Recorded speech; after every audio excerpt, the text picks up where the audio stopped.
En attendant l'ouverture du musée de l'Archerie et du Valois, nous avons décidé de vous offrir un petit moment d'évasion et de détente en vous faisant la lecture de contes et de légendes où l'arc et les flèches tiennent une place importante.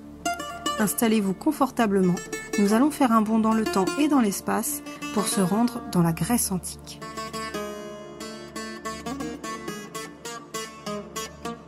Je vais vous raconter l'histoire d'Eros, fils de la déesse de l'amour Aphrodite, qui fait naître l'amour dans les cœurs grâce à son arc et ses flèches, et de la belle Psyché.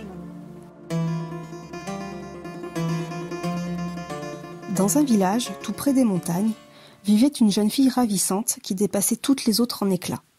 Elle était si belle qu'elle paraissait être une déesse vivant parmi de simples mortels. La rumeur s'étendit bientôt sur toute la terre, et les hommes commencèrent à dire que la beauté de Psyché dépassait celle de la déesse Aphrodite elle-même. Ces nouvelles parvinrent jusqu'aux oreilles de l'intéressé, qui ne pouvait laisser les choses ainsi. Comme toujours, lorsqu'elle se trouvait dans l'embarras, elle demanda l'aide de son fils Eros, qui était aussi le dieu de l'amour. « Utilise le pouvoir que je t'ai donné, lui dit-elle, et punis cette audacieuse mortelle. » Eros envoya un oracle qui délivra un message terrible au père de Psyché. Les larmes montèrent aux yeux du vieil homme, qui adorait plus que tout son enfant. « Mon petit ange, dit-il d'une voix tremblante, je dois te conduire, toi la plus jeune de mes 3 filles, au sommet d'une montagne pour sauver le village de calamités effroyables. » Voyant que sa fille frissonnait de peur, il n'eut pas le courage de lui révéler qu'un monstre horrible et méprisable allait s'emparer d'elle. « Je ferai ce que tu me commandes, père bien-aimé, répondit la jeune fille, qui était aussi courageuse que belle. Mais dans sa fureur jalouse, Aphrodite n'avait point pensé à ce que pourrait inspirer la beauté de Psyché au dieu de l'amour lorsqu'il la verrait. « C'est comme si je m'étais percé le cœur d'une de mes propres flèches, songea Eros en découvrant Psyché. La jeune fille, pâle et résignée, regardait autour d'elle de ses grands yeux inquiets. Sa peau, sa bouche, ses cheveux, tout évoquait en elle la splendeur marbrée d'une statue immortelle. Eros décida de ne pas exaucer les sombres souhaits de sa mère et guetta la tombée de la nuit. Une fois le soleil endormi, il souffla entre ses doigts un long filet de vent. C'était le zéphyr, le plus doux des vents, qui emporta doucement la belle Psyché.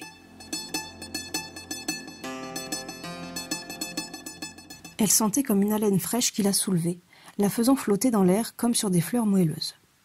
Apaisée par ce climat tout de coton, Psyché s'endormit et se réveilla sur les marches d'un palais magnifique. Bien qu'intimidée par une telle richesse, elle entra dans la demeure. « Ces colonnes sont en or, s'émerveilla-t-elle, et les murs sont en argent.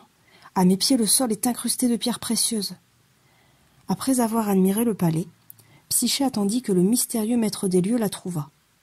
Elle s'assit près de la fontaine qui scintillait comme une pluie de diamants. Elle n'entendait aucun bruit, n'apercevait aucune silhouette, lorsque soudain des voix chuchotèrent à son esprit. « Restaure-toi avec ces mets délicieux. » Psyché vit apparaître une table dressée comme pour un repas de fête et mangea des plats raffinés que son palais n'avait jamais goûtés. « Rafraîchis-toi et prends un bain, dirent encore les voix. Et Psyché découvrit une baignoire qui exhalait des essences de fleurs qu'elle n'avait jamais senties ni vues. La nuit venue, alors que l'obscurité étendait ses ailes sombres sur tout le palais, les paupières de Psyché commencèrent à être lourdes de sommeil. Dans son abandon, elle perçut qu'un être étrange, drapé et comme masqué, s'approchait lentement d'elle. Sa voix était tendre et douce, son visage avança vers le sien sans pour autant qu'elle le vît. « Je suis le maître de cette demeure et l'époux que tu attendais, » lui dit-il. Psyché passa la nuit dans les bras de son amant. Jamais ses oreilles n'avaient entendu proférer des paroles aussi empreintes de tendresse. Au retour de l'aurore, l'étrange visiteur lui dit encore ces quelques mots. « Psyché, tu ne verras jamais mon visage, car je ne viendrai qu'à la nuit noire. »« Je ferai comme tu voudras, » répondit Psyché d'un ton passionné. « Tu auras garde également de ne plus parler à tes sœurs, car ce serait le début de notre fin. »« Oh non, cela je ne le peux pas. Je t'en supplie, accorde-moi la joie de revoir mes sœurs, » supplia Psyché.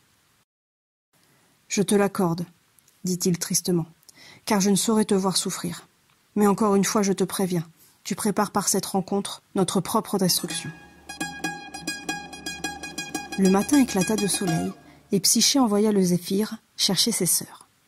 Celles-ci, à la fois émerveillées et jalouses de toute cette magnificence, eurent des paroles qui jetèrent le trouble dans le cœur de Psyché.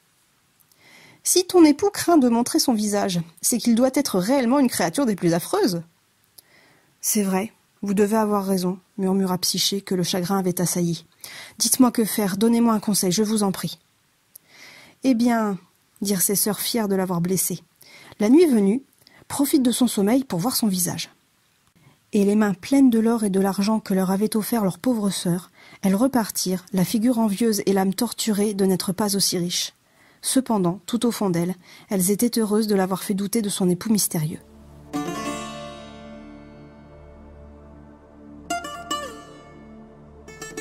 Après des heures et des heures passées éveillées dans l'obscurité, Psyché entendit enfin le souffle régulier de son mari qui s'était endormi. Rassemblant tout son courage, elle se leva sans bruit, alluma une lampe et l'approcha du visage de son époux. Celui qui était étendu dans son lit, découvrit-elle, était l'être le plus gracieux du monde. « Mon cœur se remplit de joie, » murmura-t-elle, « le soulagement se glisse dans mon âme. » Puis soudain, elle vit l'arc et les flèches posés au pied du lit. Saisie de stupeur, elle porta la main à son cœur, car il lui semblait qu'elle allait défaillir. Maîtrisant son grand tremblement, elle s'approcha encore de lui. « Ô mon époux, j'ai enfin compris. Tu es le divin héros en personne. » Émerveillée par la pureté de ses traits, la blancheur de son teint, elle inclina la lampe vers lui. Une goutte d'huile s'échappa alors de la lampe et tomba sur l'épaule du bel endormi. Il s'éveilla dans un sursaut et vit, en même temps que la lumière, la trahison de Psyché. Tandis qu'elle reculait de honte et d'horreur, Eros saisit son arc et ses flèches et disparut sans un mot. Tout s'évanouit à sa suite, le palais, le bonheur et les délices de l'amour. Aux prises avec une affreuse solitude, Psyché pleura toutes les larmes de son corps, se lamenta en poussant des cris déchirants. « Je veux mourir !» hurla-t-elle. « Le dieu de l'amour était mon époux et moi, je ne suis qu'une misérable mortelle. J'ai manqué à ma parole. » Et de honte, Psyché se jeta dans le fleuve près du rocher où le divin Zéphyr était venu la chercher. Mais les eaux elles-mêmes rejetèrent son chagrin et la portèrent jusqu'à l'autre rive. Voyant que la mort ne voulait pas d'elle, Psyché se remit à crier. « Rendez-moi mon mari !» répétait-elle. « Rendez-moi mon mari !» Aphrodite, exaspérée par tous ces cris, apparut alors devant elle. « J'ai appris que tu cherchais un mari ?» lui demanda-t-elle avec mépris. Lorsque Psyché leva son regard vers la déesse, celle-ci fut ébranlée par la peine qu'elle y lisait.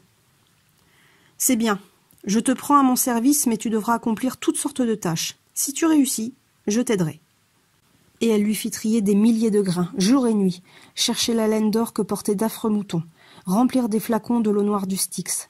Elle dut même aller jusqu'aux enfers. Mais à chaque fois, un être mystérieux l'aidait, et Psyché revenait victorieuse de l'exploit commandé.